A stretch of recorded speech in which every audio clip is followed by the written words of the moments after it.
Just before our call, we've heard one airstrike on Beirut's southern suburbs, on the area of Burj al Barajne. This has been another night of non-stop bombardment, especially on Beirut's southern suburbs. Also, a lot of airstrikes in different parts of the country. Most notably is an airstrike on Lebanon's north on a Palestinian refugee camp located near the city of Tripoli. So this was the first time that area was targeted. It appears that Saeed Atallah, a leader of Hamas's armed wing, Al-Qassam Brigade, was killed with 3 family members in an Israeli airstrike in northern Lebanon. This was supposedly the first time the area around the city of Tripoli was attacked, and the target was the leader of the military wing of in terms of the airstrike on Beirut's southern suburb yesterday, which was targeting the potential successor of Hassan Nasrallah, Sheikh Naim Asim. There is still no confirmation, neither from the Israeli side or from Hezbollah, whether he was killed or not during that assassination attempt.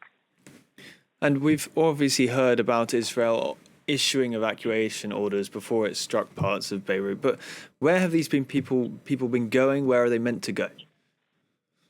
So there is a great humanitarian crisis going on in the country. The total estimated number of people who are internally displaced is up to 1.5 million people. Now, this is almost a quarter of Lebanon's entire population. So we're talking about the entire south had been mostly evacuated since last Monday, when first Israel started testifying its bombardment.